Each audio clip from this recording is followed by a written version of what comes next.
Hello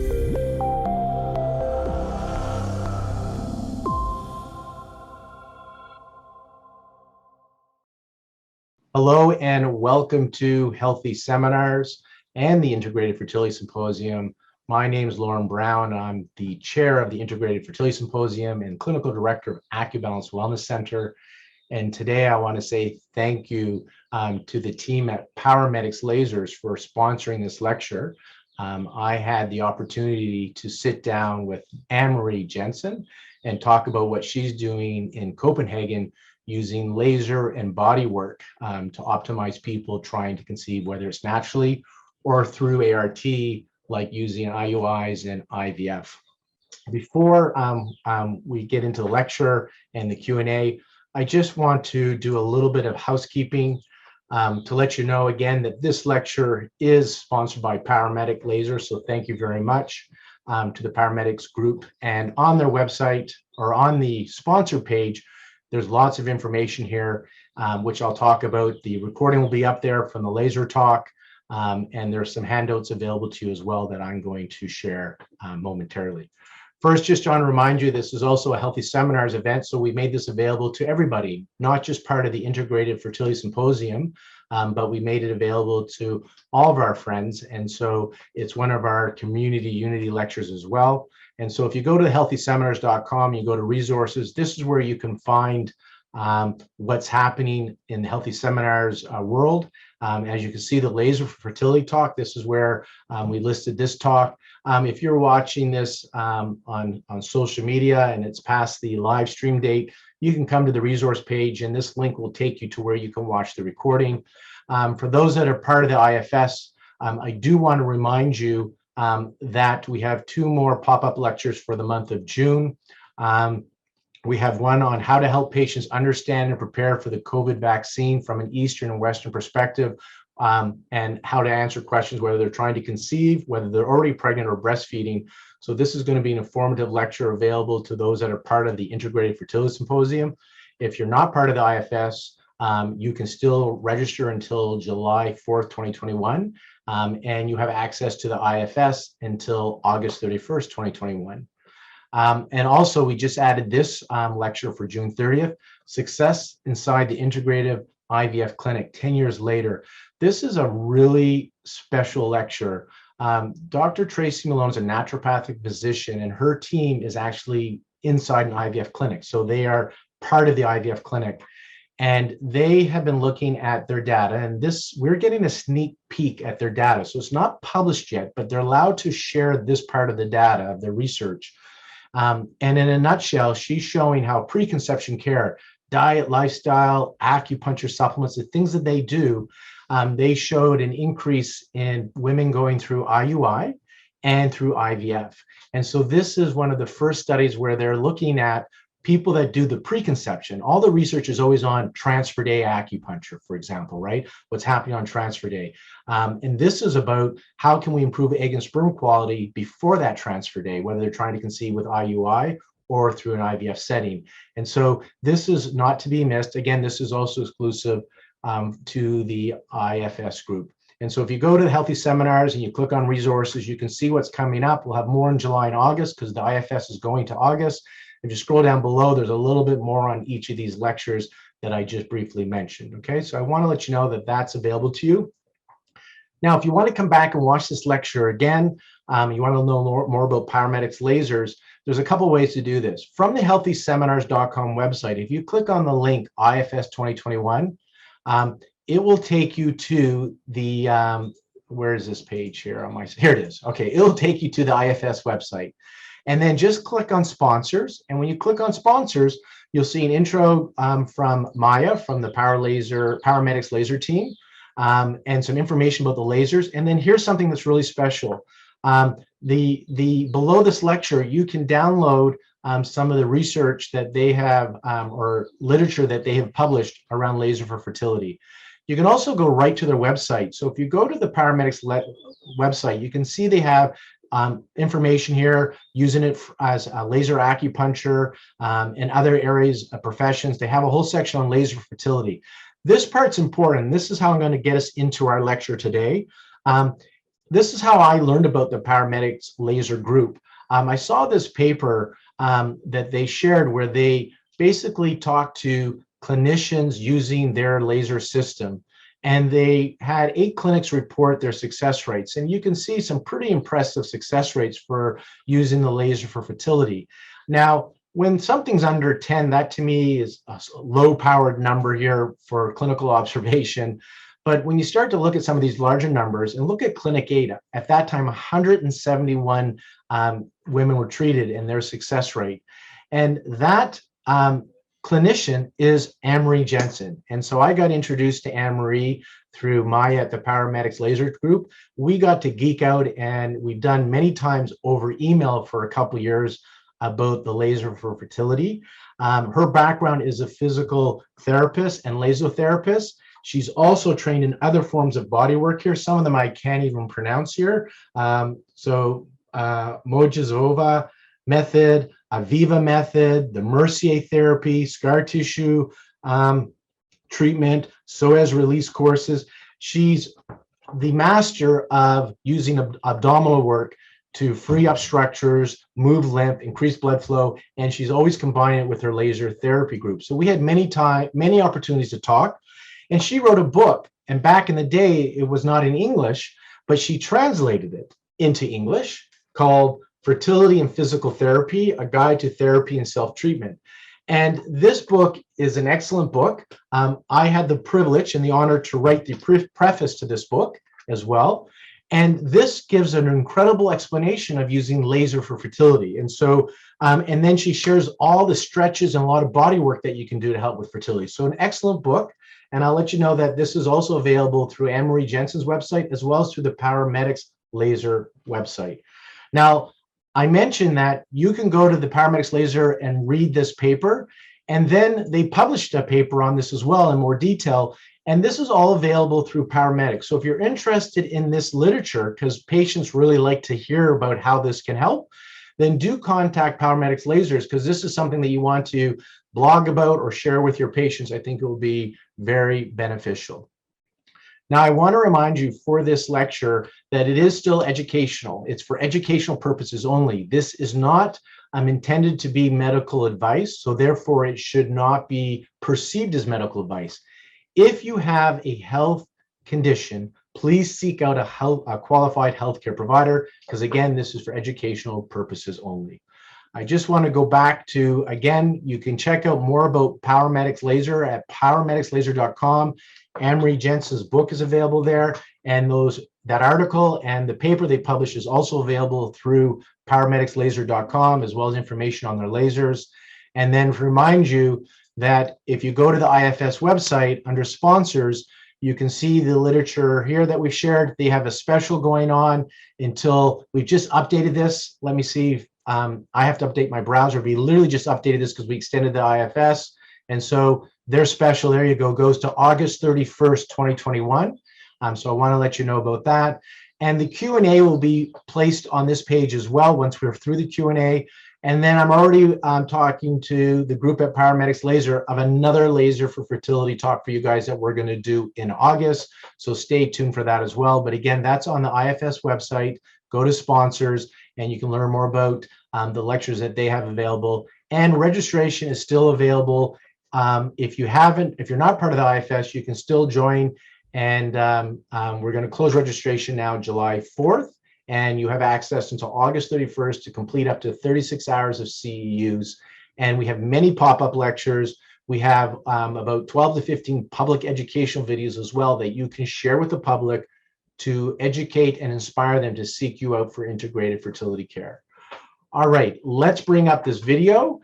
During the lecture, the video replay, please post your questions in the chat. Marie Jensen is live with us, so we're going to play the recording that Marie and I did a few weeks ago. And then at the end of this recording, Marie is going to be here to take your questions.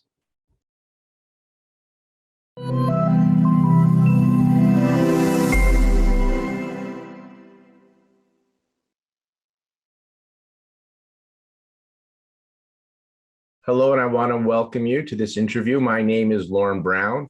I'm the chair of the Integrated Fertility Symposium and clinical director of AcuBalance Wellness Center.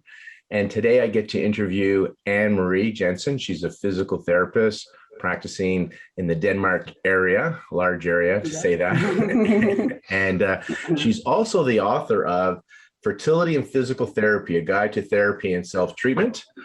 She has this book in a couple of languages. It's available in English.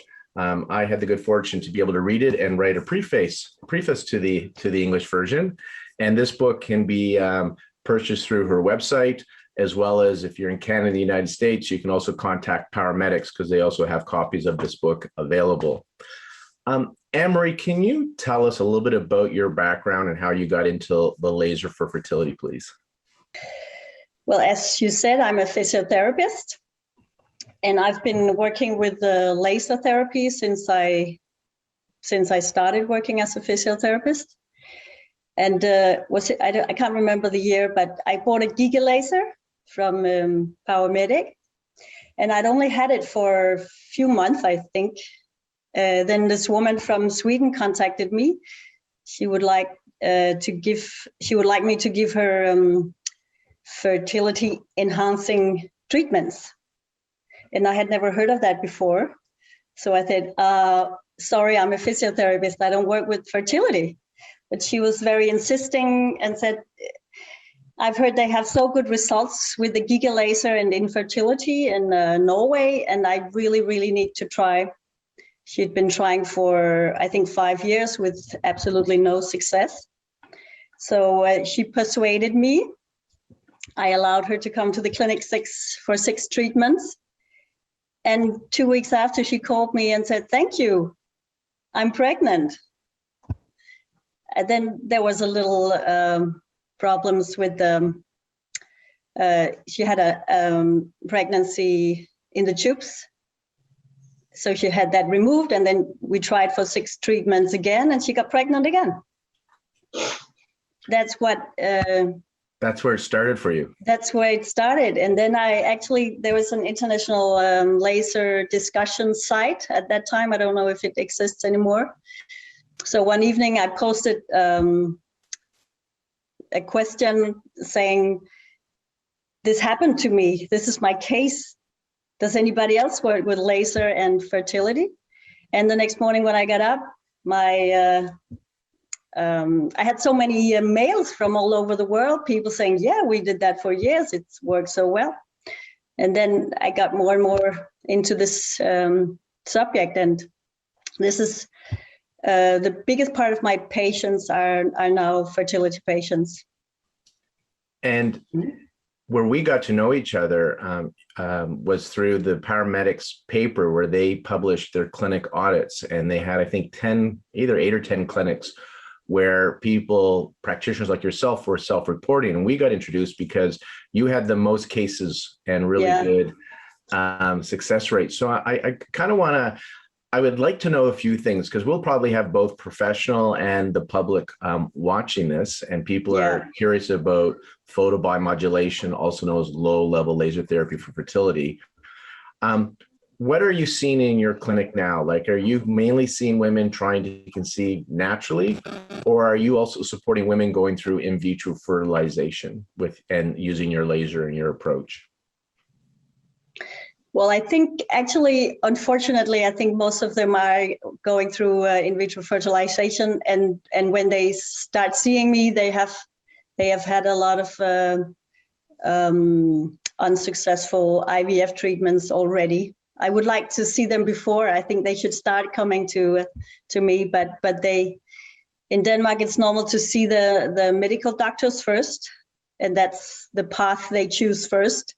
And after a while, they can feel that this is not working for me, and they start looking for something else. So most of my clients have gone through quite a lot of IVF treatments before I see them.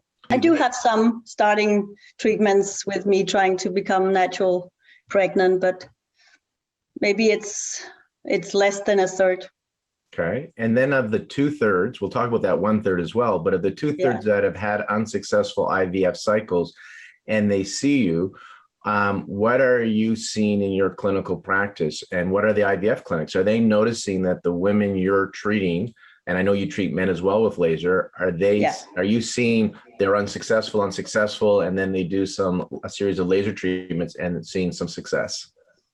The first meeting I have with my clients, we do a lot of diagnostic work. I spend a lot of time on the first meeting to see if I can figure out why they don't conceive. So sometimes at the first meeting, I don't give laser sometimes. And then when I have finished my diagnostic work, or at least the first part of it, I try to figure out if we should go the laser way, or if we should start specific exercise programs, if we should talk diet, if we should add some manual therapy, etc. And it's an important point, actually, because when I read your book and we've talked, you do a thorough assessment, and then a lot of the women you're seeing, you're doing the physical therapy, like structural issues around the pelvis and the uterus and the tubes. You talk about diet, you talk about supplements, you talk about stress reduction, and then you combine that with your laser therapy. So it's important that it's not that you haven't found the magic bullet yet either. You just found things that continually support and help. Yeah. Most of I add laser treatment to maybe 90% of my clients. If they're very young, I don't start with laser unless they have PCO, endometriosis, or scar tissue. So most of my my clients receive laser treatments. So there was that first part of the question that I want to go to, why, if the women are really young, really young, you don't do laser, and why you're doing it for PCOS, endometriosis, or advanced maternal age, or scar tissue. So in the IVF setting, you're putting the women through a series of laser treatments. And from what I remember in the paper from PowerMedics, how they use the Giga laser, and your book, usually ideal situation was 6 treatments in the first 2 weeks of the cycle, so up until ovulation. So usually it's 3 treatments a week for 2 weeks. Are you getting different outcomes in the IVF clinic? And then we'll go to that question about what the mechanism of the laser is and why you're using it for older women or endometriosis and PCOS.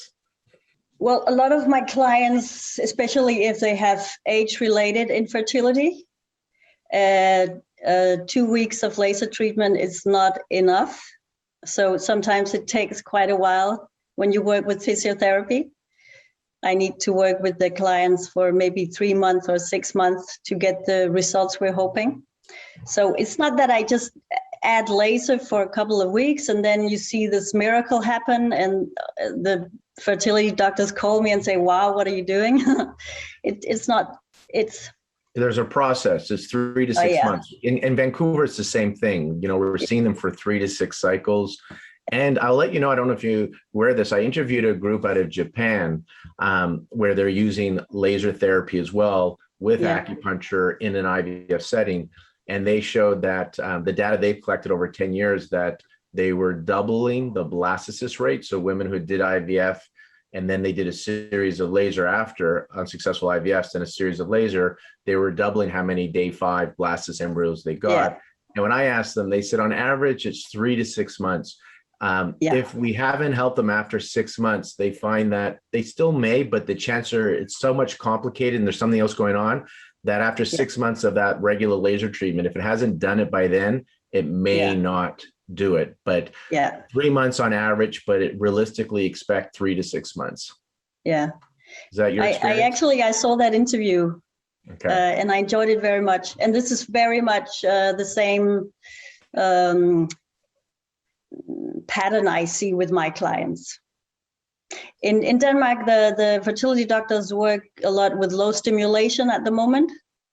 So we don't always see that the amount of egg they are retrieving is getting higher because the medical treatment is changing and they are aiming for less egg retrieval to get better quality. And that's what they're saying. I think even in Japan, although we're saying they double the blastocyst rates, it's not how many eggs they got, but how many go to day 5. And that's a sign of quality, that they're getting more to go to day 5. Exactly. More to go to day 5, more to put in the freezer because the quality is better. And then what is the mechanism then from the laser therapy? What is the mechanism that is improving the quality? What do you think is the mechanism that's helping women with polycystic ovarian syndrome or endometriosis and the egg quality? Well, to start with the PCO patients, there is a new study. I don't know if I can't remember if I sent it to you, about the folliculogenesis, that trial with rats. The problem with PCOS patients is that the eggs don't mature well. They ovulate a little too early. The eggs they ovulate are not mature enough. So it seems that laser helps the egg to mature properly. So this is one of the reasons why we see better quality of egg when we stimulate with the laser therapy. Yeah, I think in one of those PCOS papers, because there's a few out there, one of the mechanisms was the laser's ability to regulate inflammation. And with PCOS, with the androgens and the insulin sensitivity resistance, they're seeing more inflammation. And so the blood flow mechanism and the mechanism to regulate inflammation, they think maybe one of the reasons it helps in that rat model. Yeah. And you see the mitochondria working better, produce more ATP. Right. Which is probably the main reason why the age-related fertility patient the laser treatment is working very well on the age-related infertility women, because the mitochondria and the egg cells are more active and produce more ATP. When it comes to our endometriosis patients, they often have quite good eggs. They often don't have a big problem with the egg quality and the amount of egg, but they have this constant or regular inflammation in the reproductive organs. So what I think we can do with the endometriosis patient is decrease the inflammation. Maybe in the uterus, to get a better implantation.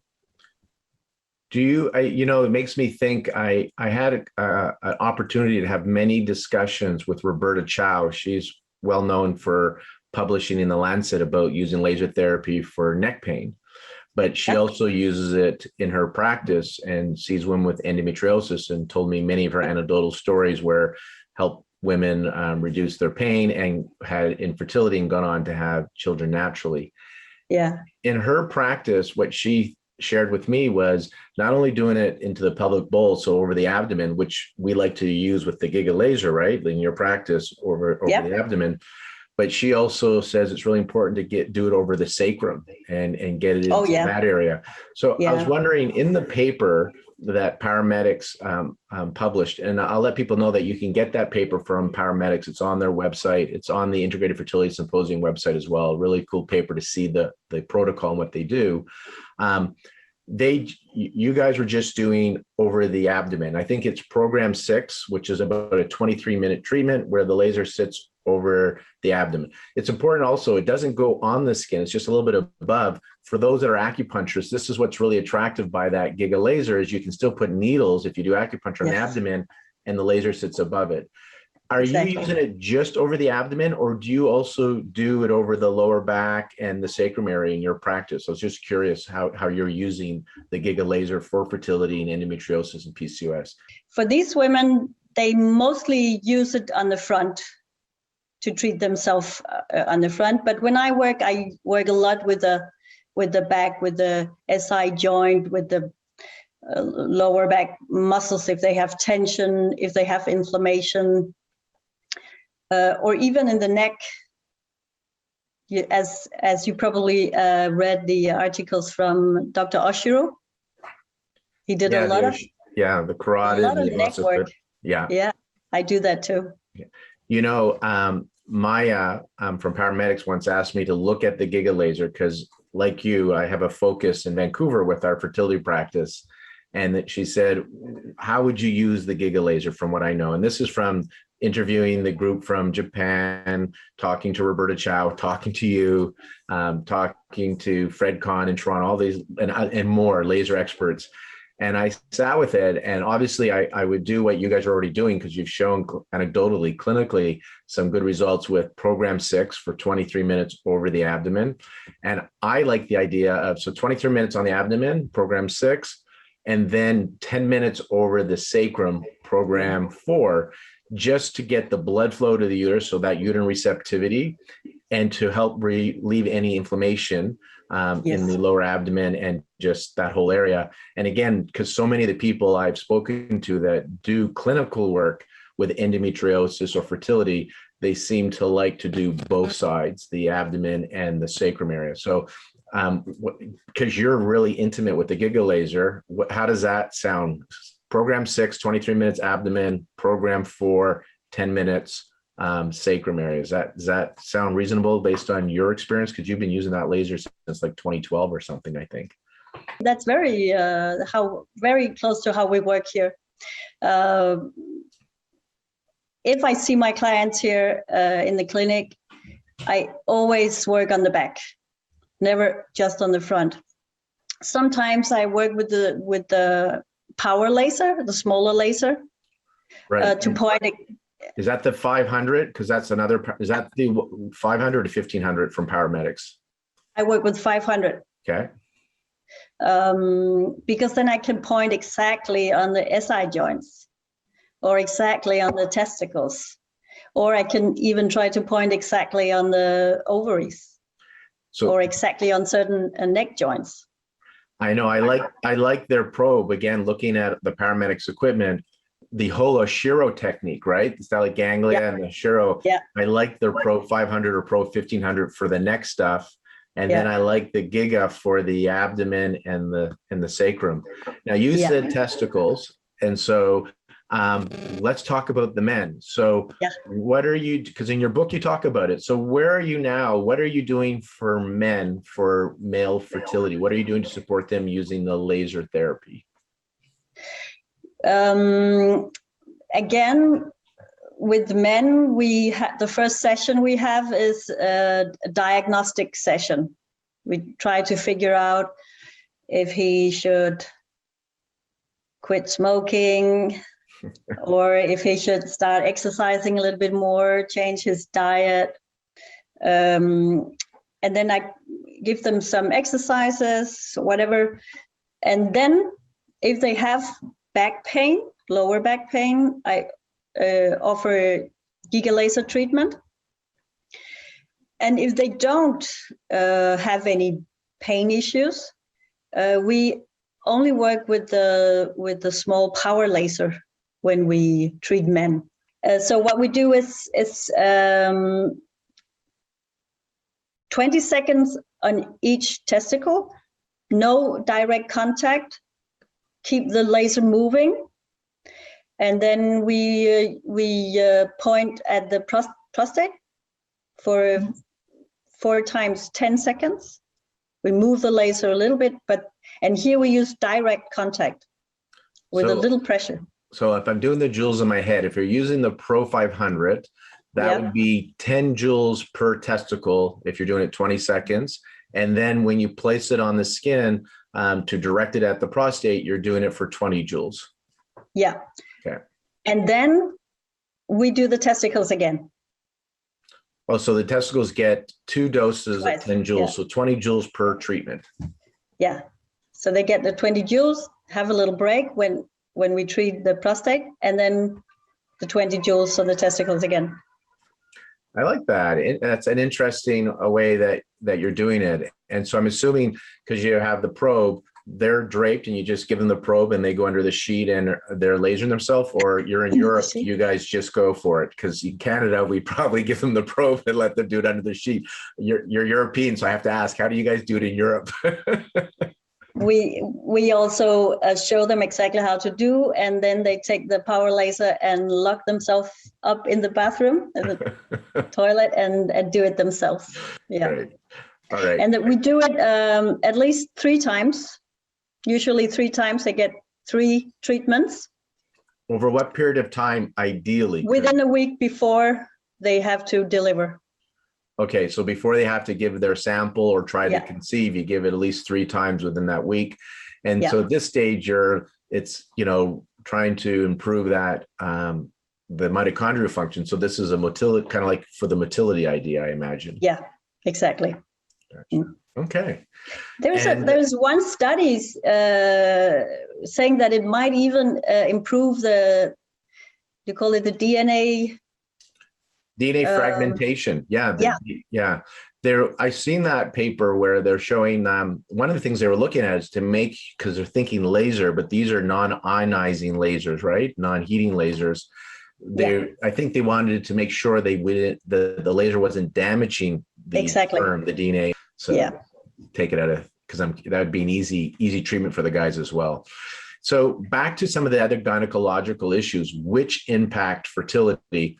So you're using it for just general fertility, that advanced maternal age. What I understand is for improving the energy on the egg level, the mitochondria. So that helps with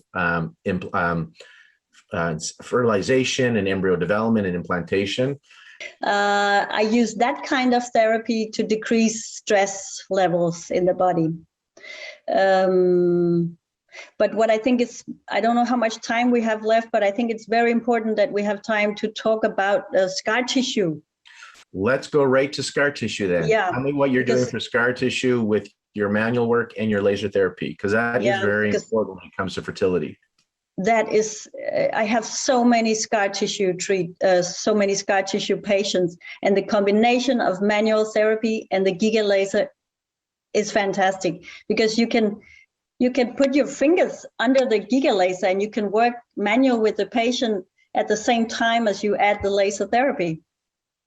And that works so well. And I think we really have to spread the information that if you have scar tissue in your around your reproductive organs, in your abdominal area and your pelvic area, do get the scar tissue treated before you spend a lot of years and money doing IVF, because often you can have good eggs, but the problem is the implantation. And if you combine a manual therapy, I'm very inspired by the American Lorne, the clear passage, the Mr. and Mrs. Lorne's, the work that they did. Combine manual therapy, release the scar tissue, and then add the laser. Because when you work with scar tissue, you have to do what we call traumatic treatment.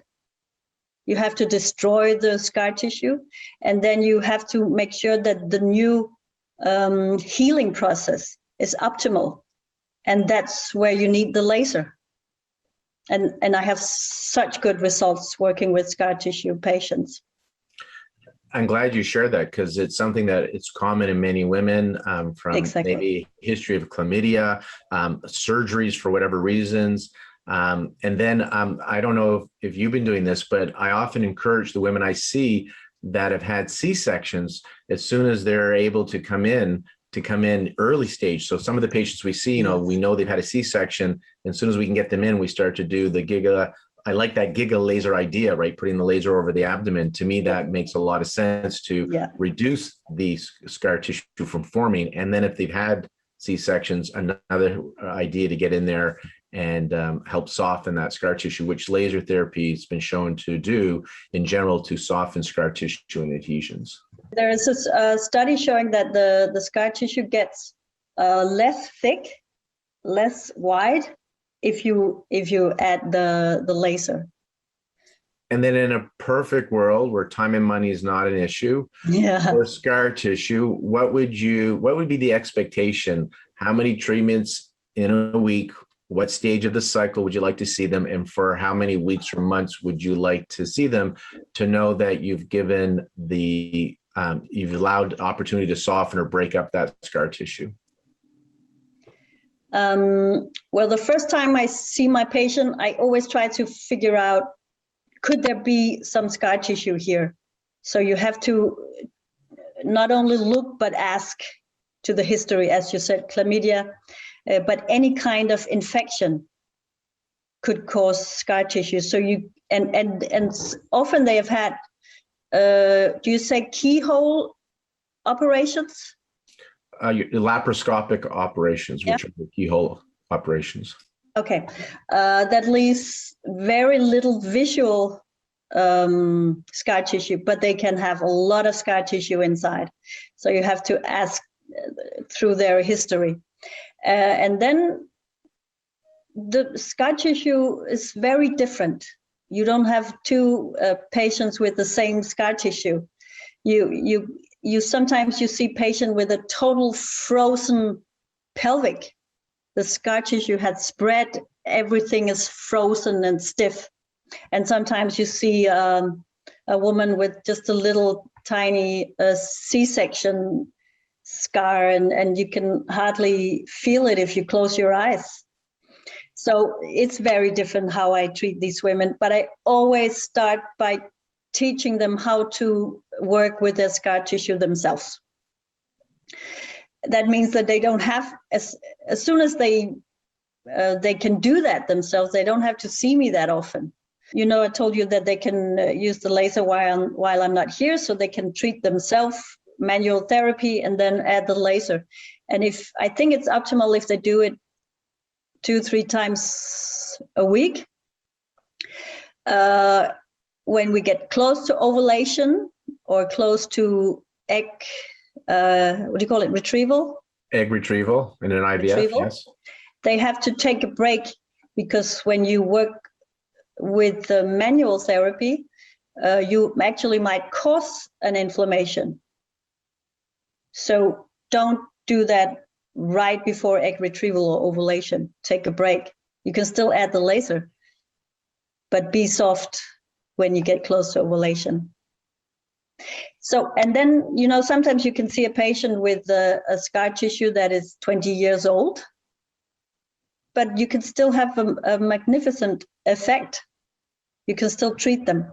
And sometimes you have a very new C-section scar tissue, as you just mentioned before. And if it's very new, you have to be very soft and gentle, and they don't have to do the treatment 3 times a week. It can be less. And that makes sense because it's fresh, new, so it hasn't solidified into that old scar tissue, right? It still has a chance. Responds easier, responds quicker. I think so, yeah.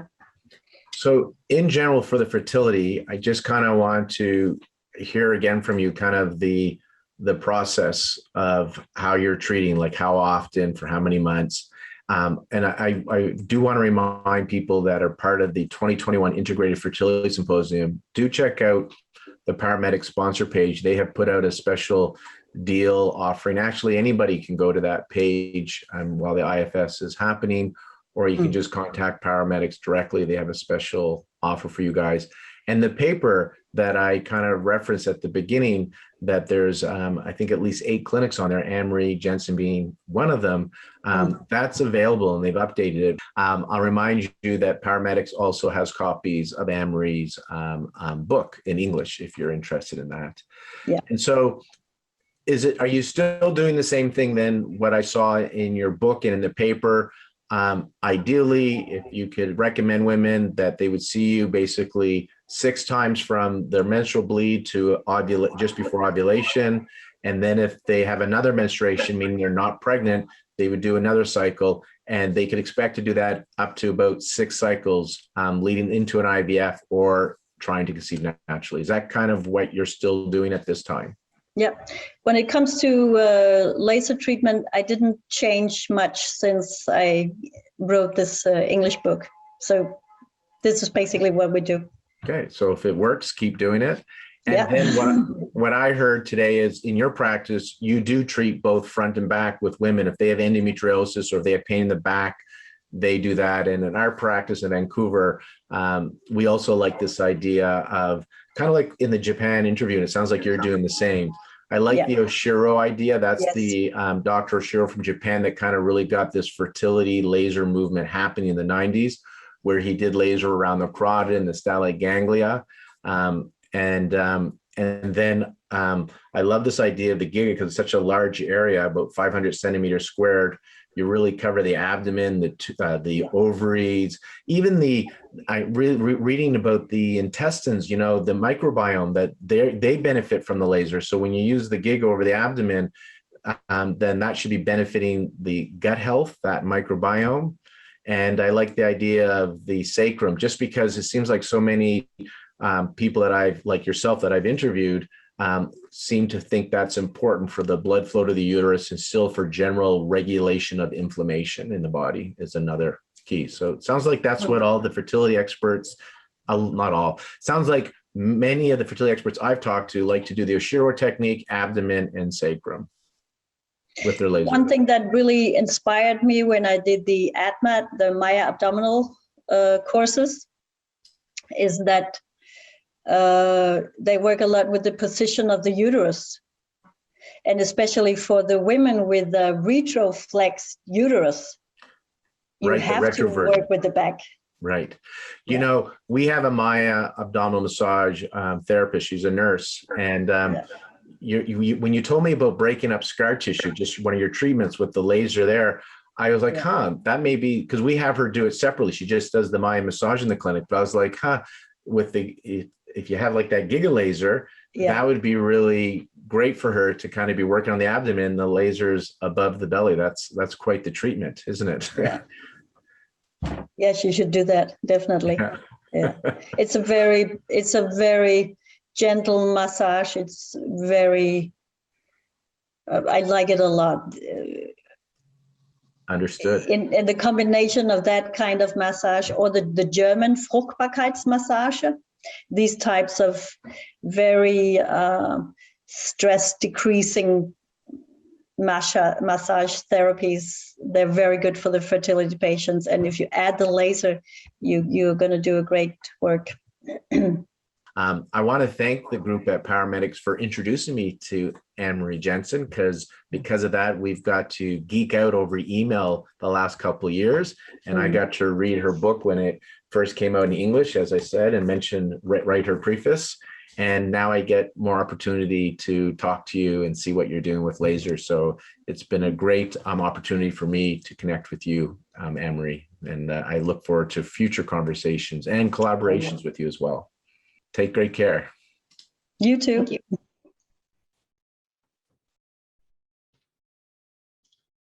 And again, I want to thank PowerMedics Lasers for sponsoring this lecture, and for Marie to take the time for us to have this interview. And now I'm going to join Marie in the Q&A, because if there's some laser acupuncture related questions, I'll help to answer those.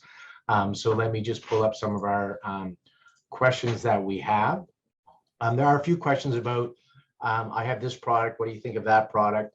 I'll share with you in my practice, as best of my ability, when somebody's doing something and you want to replicate it, use their product. That's, to me, it's just a simple answer. We can think. So when somebody asks me these questions, we can speculate, we can think, meaning based on what we know, based on other research and theories, we can think what would happen, but that doesn't mean we know. So to know whether this is as good as that, somebody would have to actually do a study with 3 arms: control, Giga laser, and another product, and then we would know. Until then, we can only think, and we can get pretty good with our thinking.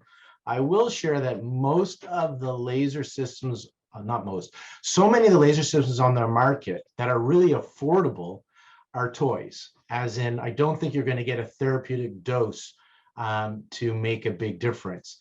Somebody was asking in the chat, I have a laser and it's 12 milliwatts. So they want to use it for laser acupuncture. Well, on average, you want to do 4 to 8 joules on an acupuncture point, and regardless of the strength of the laser, you want about 20 seconds minimum to have that effect. And there is research, by the way, where they're looking at the brain, they're looking at fMRIs with a needle versus a laser, seeing activation, things are happening. So they're seeing things happening. There are research with laser acupuncture seeing outcome, sometimes head to head with needle acupuncture, and the laser acupuncture has outperformed the needle acupuncture. So this isn't just a thought, there is research on that. Going back to the laser acupuncture part, because there's a lot of acupuncturists here, that laser, for example, that was shared in the chat, that was 12 milliwatts, to get 4 joules of energy in that point would take minimum 5 minutes, a little over 5.5 minutes. And to get 8 joules, say it's a deeper point in the body, then that you're looking at over 10 minutes. So if you're going to do 10 points, that's already almost 2 hours of treatment. And so it's probably not realistic. So as my colleagues say, what should I do with this laser pen I bought? I say, do you do presentations? Because you got a really fancy PowerPointer. That's what you bought for $500. So Marie Jensen is not an acupuncturist, so she's using laser therapy. And there is laser therapy, and then there's laser acupuncture. What's the difference? Laser acupuncture is using photons to stimulate an acupuncture point. And laser therapy is using the mechanism of laser to treat tissue. And sometimes they're the same, right? The tissue and the acupuncture point. So what she's doing is laser therapy to increase blood flow to the ovaries, regulate inflammation, improve the mitochondria. And I don't think that's been studied in laser acupuncture where you just stimulate individual points, but it's definitely been studied in low-level laser therapy known as photobiomodulation to have all these awesome mechanisms that create health in the body. And in this case, it's been used research for endometriosis, for IVF settings, for infertility, for PCOS. There is a laser acupuncture for PCOS, by the way, study where they did acupuncture points with the laser and saw some good outcomes. So now let's get into Anne-Marie answering some of these specific questions. Anne-Marie, how long, by the way, thank you again for joining us from Copenhagen. Anne-Marie, how long is a session with a patient, including the manual therapy and you using the Giga laser or the Pro 500 PowerMedics laser? It's either 45 minutes or 60 minutes. For the first session, I prefer a full hour. Or did you mean just the laser treatment? Well, when you're with, no, they want to know like how long your sessions that you're doing body work and laser with your patients. 1 hour. Okay, is good. Yeah, we're the same thing. We're doing acupuncture and low-level laser therapy combined, and ours are 45 minutes to an hour. For frozen transfers, Anne-Marie Jensen, so there's no chance of pregnancy. They're preparing for a frozen embryo transfer. Do you stop your laser treatment prior to the transfer, or do you go right up to frozen transfer when you're preparing somebody's for uterine receptivity with your laser and your body work? Well, we work until implantation. We work, intensify our work up to retrieval. And then if they have, sometimes they have to wait a month or two to get the frozen embryo transfer. Then we don't do much. Then we just before the egg will be implanted, we do some work again. Thank you. And somebody asked how long is, if it's just laser on its own without manipulation. I will share that in that, I'm actually going to bring it up here. So let me just bring something up.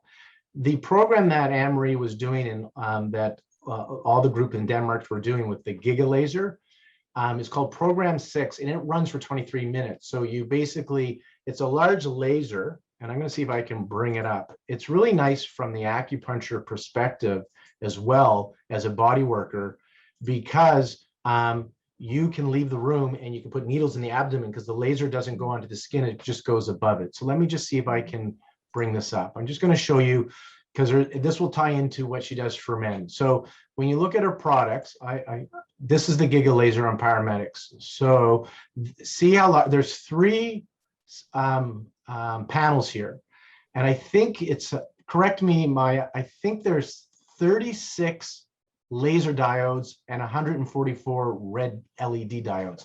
So 500 centimeters squared.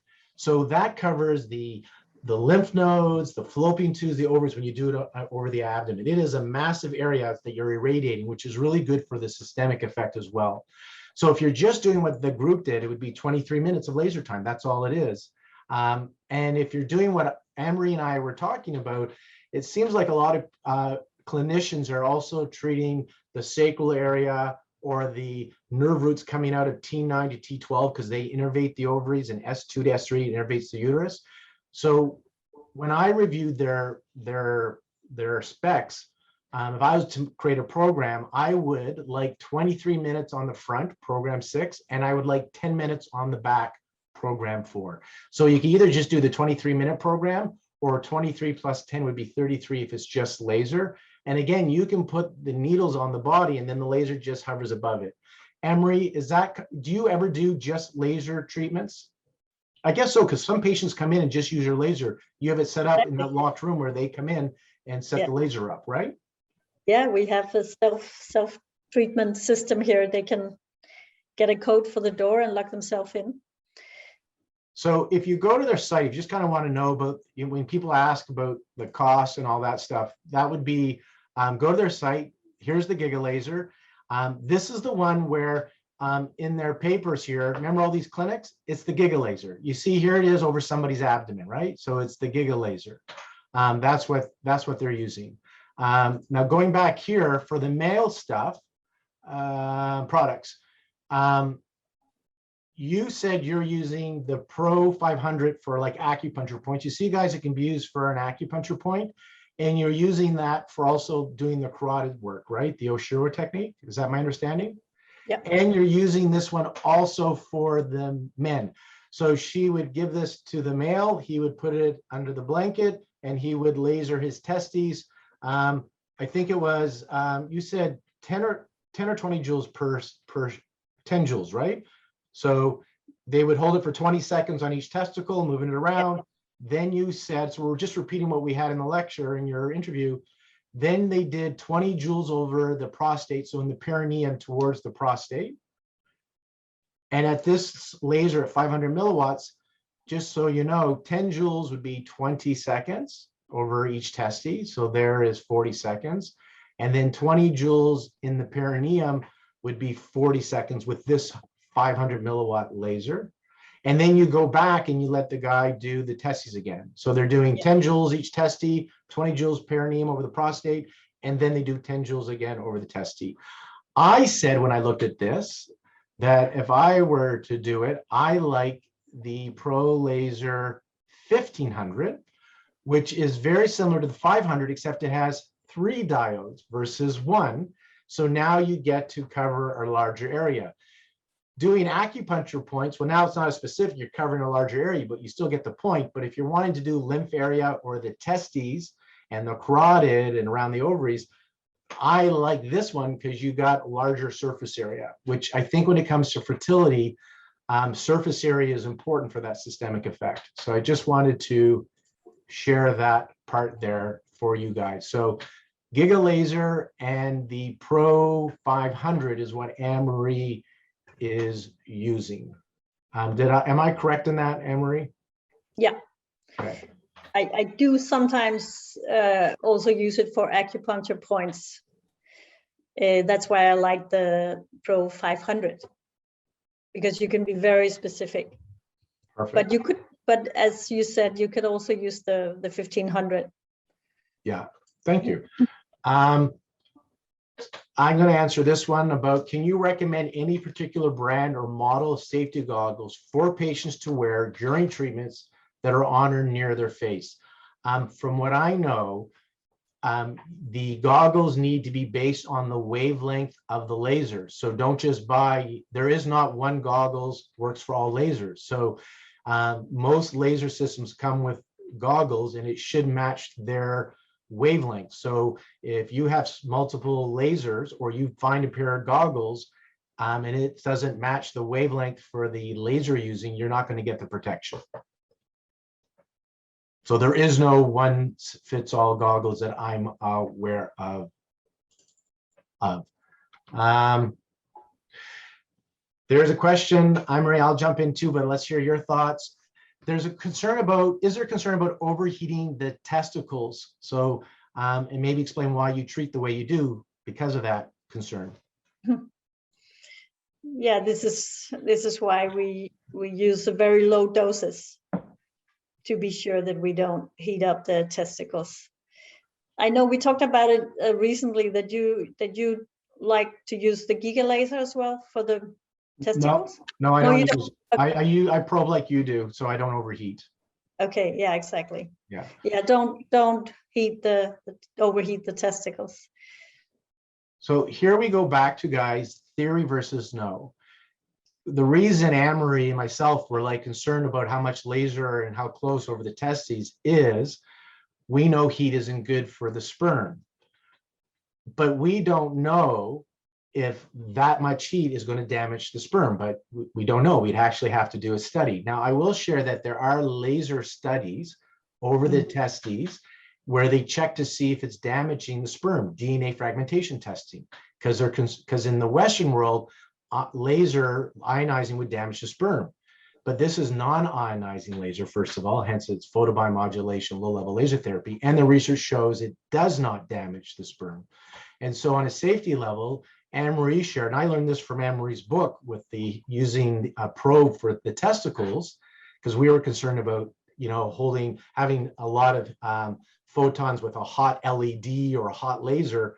Not that it's hot, these are cold lasers. When I say hot is, the LED lights get warm, right? They can get warm, not hot burn, but they can get warm, uncomfortable warm. But that may not be good for testes. So what I learned from Anne-Marie in her book and our discussion is she takes the probe, gives it to the male, and has him hover just above the testes, moving it. We don't have a concern, but nobody knows, we haven't done the research, but we don't have a concern if you hold a probe and move it over the testes that you're going to overheat it. There is lots of animal studies on low-level laser therapy for the sperm. They're not damaging the sperm. If anything, they show the increased motility. And so when heat impacts the sperm, low heat will either, first stage is it reduces the motility if it's a heat insult, and if it's a big heat insult, it affects the count. So if the laser was damaging the sperm, the first thing we would notice is likely the motility, even before the count. And there's numerous studies in animals and some in humans where it's not. But again, they're not sitting there and leaving a laser system on the one spot for a long period of time. So Anne-Marie does move the probe. She doesn't. She gives it to the guy, and he moves the probe over his testes. So just wanted to share that part with you. Go ahead. We do have very good results using this small doses. So we don't see the reason to give more laser because it works with these low doses. So Anne-Marie has clinical results where it works. There's a question. So theoretically or clinically, could you use a Giga laser for men? I would think that if you hold the laser high enough and put it on like a program 4, you would not overheat the testes, and there may be enough photon bioactivity to theoretically. Have you experimented with that at all, where you just use the probes? We only use the probes, but we do often add the Giga laser on the back if they have lower back issues. We always offer Giga laser therapy, but not directly on the testicles. Good. And we got David Euler here, who's many of you know, he speaks on healthy seminars, and he's used 3,000 milliwatt laser shower. So obviously that's multiple diodes laser shower. So and he says he's seeing results, no side effects. So again, there's a follow-up question about is too little is too much, or too much is too little? What is it? Too little, too much is too much. When it comes to photobiomodulation, it's pretty evident in the literature that if you don't have enough dosage, so those little laser pens, there is no activation. Even though you think you're doing something, there's not enough to activate the cells. And then they have what's called the Arndt-Schultz rule, where too much actually shuts it down. So you can put a little gas into the car, your foot on the gas pedal, and it increases healing response, acceleration. But if you put too much, it slows it down. It does the opposite of what you want. So we know theoretically, yes, you can, but how generous is that window? Anne-Marie and I have had this talk many times. When you're treating with skin and stuff, you can really easily, because it's superficial, easily overdo laser. So you got to know what you're doing. When you're treating ovaries and stuff, it's really hard to get that much light to the ovaries. Our concern is, can we get enough light? Because you got so much stuff in the way and tissues, it's hard to get that much light to that area. So nobody at this stage is concerned about overdoing it when it comes to the uterus or the ovaries, because the lights bounce all over the place and other tissue absorbs it. So we're questioning, are we getting even enough light to that area? However, there's this whole systemic effect of blood flow, regulating inflammation, oxidative stress reduction. It's just incredible things. And as Anne-Marie's talking about, that scar tissue that so many women have in the lower abdomen, the pelvic area, addressing that, there's so many things that you can do with your laser to improve the blood flow. So the follow-up question to that, Anne-Marie, is it in your experience that laser can make the uterine lining more receptive? Is there a possibility that too much laser could have a negative effect on that receptivity? Well, probably, but I think you would have to work with very, very high doses. I don't think you should worry too much about giving too much laser for women. Well, I haven't given more than the 23 minutes on the front and then 10-15 minutes on the back. I have no experience in giving a higher doses than that, but I wouldn't worry too much about it. If I have some kind of pain or inflammation issues myself, I happily give myself more than one session a day, and I think the response is good. So you can, if you want to add more laser, don't let them lie there for 46 minutes. Give them a break and then add some more later, so that the cells can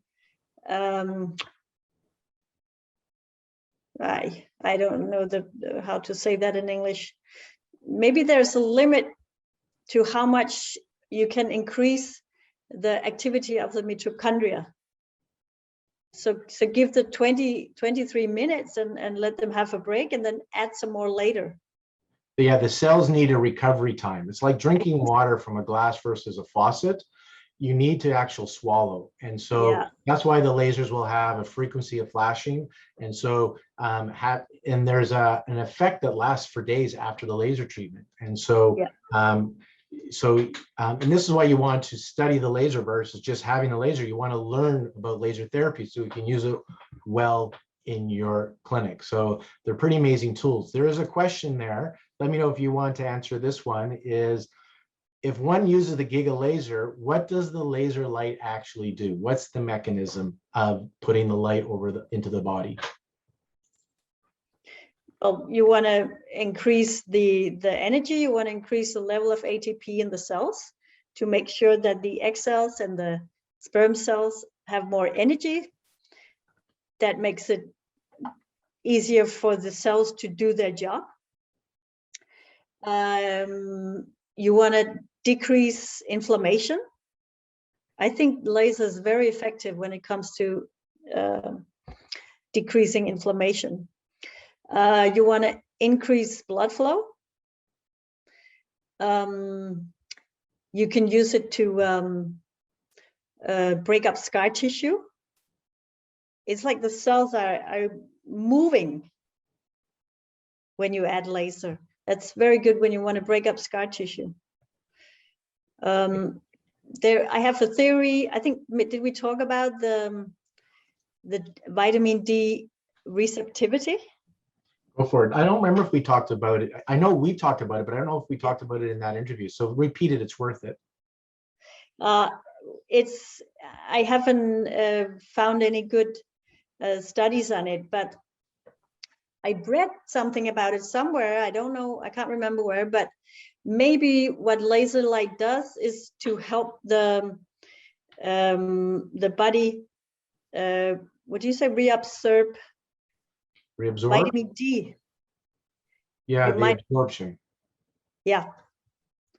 There was actually a study also using it. It was looking at CoQ10 in a mouse study for pain, and the mice had a higher absorption of CoQ10 if they've been lasered.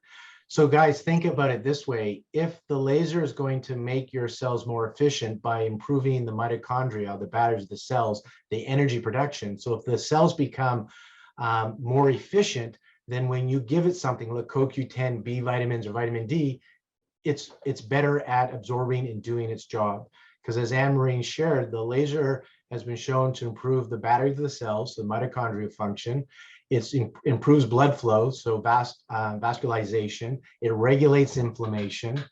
So these are things that are really important for health in many diseases, not just with respect to fertility. With the scar tissue and the body work, the question is being asked, how do you do it with your laser treatment? Are you having the laser above your hand and you're working on the scar tissue simultaneously, or are you lasering and then later doing the body work before and after? Can you tell us practically how you're integrating the laser with body work on your patients? Is it simultaneous, or is there laser, then body work, etc.? It's simultaneous. When they have an appointment with me, we do both at the same time. Manual therapy, and the laser is just hanging over my hands. But I always teach them to work manually with their laser, with their scar tissue themselves, and then they can come and add laser even when I'm not here. So Anne-Marie has a massive lock to her laser against in her office, so somebody can't come in and wheel it away. So she does have it that they can come in, put on their glasses, turn the key, press button 6, and put it over their abdomen. It's pretty simple to use. And so Anne-Marie has set it up that they prepay their treatments and they come in, and there's a room they go into, the laser's there, they close the door, and they get on the table and put the laser over their abdomen and hit go. And so that is something that you can connect with Anne-Marie. If you guys have the Giga laser, you're gonna get the Giga laser, you can ask her more about how she does that, but that's what she's doing. And when you're working with the body work, so the laser is as high as it needs to be so your hands can get under the body, get on the body. Otherwise, you have it as close as you can to the body. Yeah, exactly. Yeah. I'm very happy with the system we have, that my patients can come and add more laser, because at the moment the next available appointment with me is end of August. So if I see a new patient, she can get the next appointment if she wants to see me in August, which is a problem for me now. That's why I decided to try to let them use the laser while I'm not here, and it works so well. And I think it increases the success rate. That's my feeling. I have to count later, but I think that they have the chance to get the laser treatment more often. You have to use the laser several times a week. It's not enough to just do it once a month or once every second week. Thank you. There was a question about Anne-Marie's book. PowerMedics offers it, and PowerMedics has offices in the US and in Europe. So if you're in North America, Canada, the United States, and you want to order and have it shipped to you, contact PowerMedicsLaser.com, and they can help you with that. There's a question. It's also available as an ebook. Okay, it's available as an ebook as well. Yeah, on my website. On Anne-Marie's website, there's an ebook version as well. Yeah. Is the Giga laser transportable? I will ask, having played with this laser many times and seen it at the conferences. It's on wheels. It's not something that you would take out of your clinic, but you could wheel it from room to room, definitely. Yeah, but it's cumbersome. exactly. It's a large device, but it Yeah. definitely can be wheeled around in the clinic. So you can move it from room to room.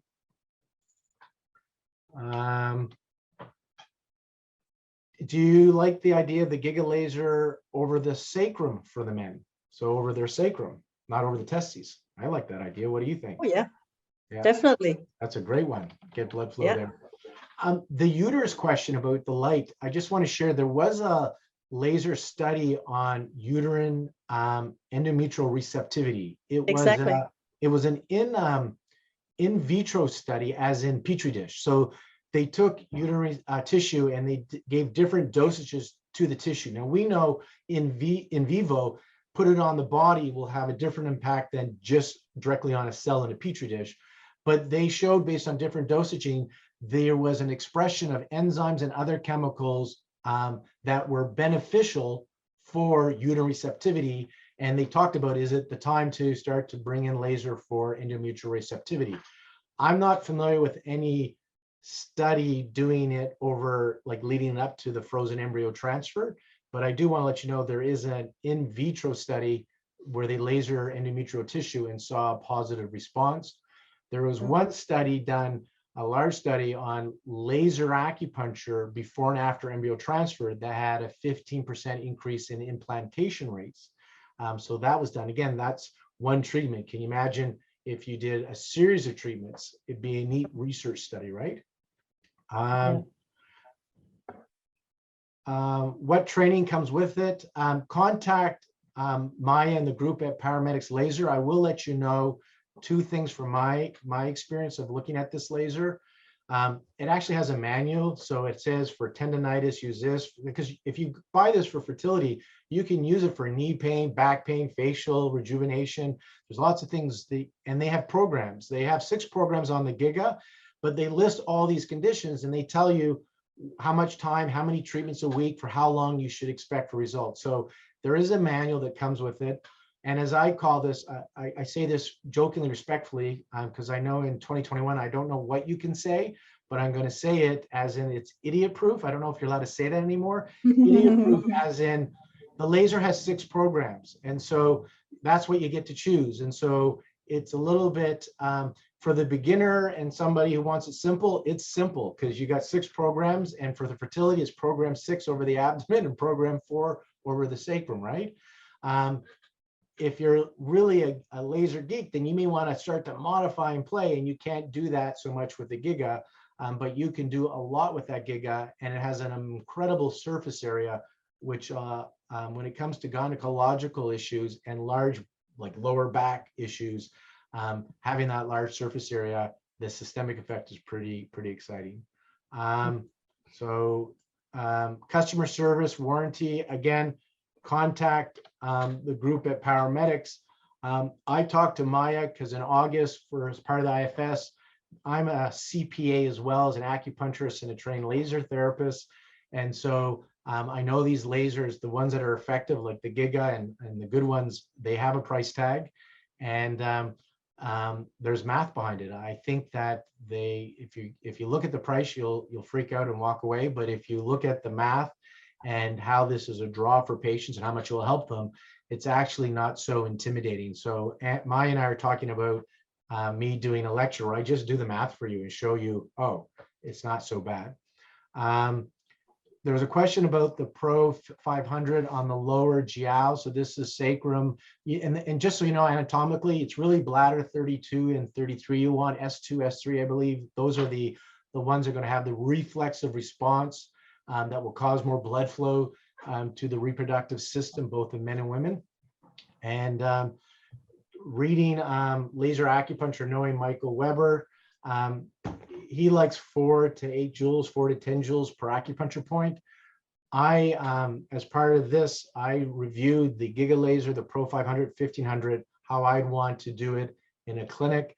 And if you're doing the Quattro Jagis or these points, I would suggest you're kind of looking at doing close to 10 joules per point, and maybe do 2 sweeps. So 10 joules down the back, some of the plateau Jiaoji, and then do a second sweep.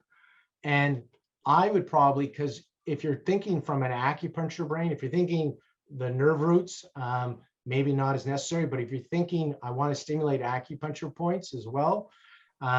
Michael Weber, again, in his book, Laser Acupuncture, says at least 20 seconds. So you may want to take the Pro 500 because it's programmable and bring it down to 250 milliwatts from 500 milliwatts. And then you could hold it for 24 seconds to get the joules in there, like close to 6 joules would be the math, I think. And now you're getting enough time. The reason being is so many people like superpower and try and get a lot of joules in so they save time, but it's like cooking a turkey. If you cook it on real slow energy, like the person that had the 12 milliwatt laser, that turkey's never going to cook if you put the turkey in the oven at low. It's just never going to cook. If you turn the oven on high and you have a lot of dosage coming in, you're going to burn the outside, but you're not going to cook the inside. So there is a happy medium of how much dosage with time. And so that's why I like the PowerMedics Pro 500 and 1500. You can change the power, you can adjust it. And same thing with the Giga, you can change the programming, how much power is coming out. And so if you're using the Pro 5 or the Pro 1500, I would probably use P2 program, and that's 250 milliwatts, and run down the spine that way. And then you're getting the dorsal roots, which will impact the blood flow to the reproductive system, the men and the women, and you're hitting the Huatou Jiaji as well from an acupuncture perspective. So that's how I would probably do those based on the research I'm familiar with at this time. I'll remind you to check out the PowerMedics laser website. There is an article about laser for fertility that really kind of explains the mechanism and what the 8 clinics did, including Marie Jensen's. Then they kind of put it into, they published their clinical audit on this. And it's not a research paper, but it is, good. It's a great starting point now, because think of the dosage sheet. Here's some sound bites that I've taken from talking to Anne-Marie on this is, it's not a one and done. You can't just treat somebody for one cycle and expect it's going to be miraculous. Yes, you're going to get the miraculous. It always happens. But talking to people around the world, so the Marie Jensens, the group in Japan, in other parts of Canada, States, the group in Australia that are doing this kind of work, they all say realistically 3 to 6 cycles. So you're looking at 3 to 6 months. Not surprising that follicular genesis, right? Those 100 days, 3 to 4 months you want to treat. And then in their clinical approach, the majority, they like the idea of 3 treatments in the follicular twice for 2 weeks. So 6 treatments in the follicular. So, and when I talk to other groups, they're also saying like 3 or twice a week to do the laser. That effect that I've seen in the literature for the laser to have that blood flow effect anywhere from 3 days, at least 3 days, sometimes up to 2 weeks. So really, once a week could be beneficial, but twice a week is probably much more beneficial to really have that effect. And so if you're thinking of laser for fertility and you're wanting to get the right dosage, you're looking at 2 to 3 times a week. The reason Anne-Marie's group did it in the follicular phase is it's contraindicated to put the laser over a growing fetus. So that's why they don't like to do it over the sacrum or over the lower abdomen. I will share, talking to the experts, there is no real reason that it would be contraindicated. They just say, if something goes wrong, you're going to get sued, so don't do it. But they're not concerned about the light affecting the fetus. They don't even think the light will reach the fetus, but there is no real concern except for legalities. So that's why most people in research and stuff are doing it in the follicular only phase. You can laser a pregnant woman. You just, again, for safety reasons and legal reasons, you just wouldn't put it over the fetus or over the sacrum at that time. Is that kind of still what you're thinking of? Yeah, David brought up a point. The eyes of the fetus, when that baby is developed, I'm thinking like early luteal, like before they know they're pregnant, or early pregnancy. But David has a good point. In pregnant women, when the baby can see, this has gone through my mind, you definitely don't want to be lasering over the abdomen, because the light travels around in that water and the baby could get damaged eyes if you have the certain beam. A lot of the beams, like the PowerMedic lasers, are divergent, so theirs can't really damage the eyes anyhow, even though you wear the goggles, because they're divergent beams. But a lot of them have the parallel beams, some laser systems, which can damage. And most of us don't know what kind of laser we have, so everybody wear glasses because you don't know. Any other last questions? Any last points you want to share, Anne-Marie, because there's a lot of people here that are really new to laser for fertility. You're doing body work and stretching and using the laser for your patients. I heard 90% of your patients are getting the laser. You're still seeing some great results in your practice? Yeah. And your passion sounds like you love doing it with the scar tissue as well. It's something that has come up. It's something that's not, there's not a lot of way to treat scar tissue, and you're using body work and laser, and you're seeing changes in color and density of these scar tissues. Yes. I love working with scar tissue because I have so much success with it. It's pretty hard work. So I try not to have too many scar tissue patients in a row, because it's hard for my hands, actually. That's the other thing I love about the Giga laser. I can have my hands treated with laser while I work. But the thing I love so much about scar tissue is the amount of success. And can I ask this question? I have two follow-up questions. One is about what kind of body work you're doing, right? Like, so you can just list off the kind of the training that you've done and the styles that you like to use for fertility and scar tissue. And then how do you know you have success? When you say scar tissue, what has changed that you can see, and what does the patient experience differently? I'm curious what we're seeing when we see a change in scar tissue. And are you talking about scar tissue that we can't see that's in the pelvis from endometriosis or chlamydia? Or you're talking like a C-section scar that somebody's now trying a second child and they have that scar in the lower abdomen? I think there was a lot of questions, but let me start with the scar tissue. It's important to work with all kinds of scar tissue, not only the scar tissue that you can see. You have to ask through the history and think, maybe this is a scar tissue patient. I might not be able to see any scar tissue, but they might have a history with a lot of infections. I think most women has had infections in their pelvic area.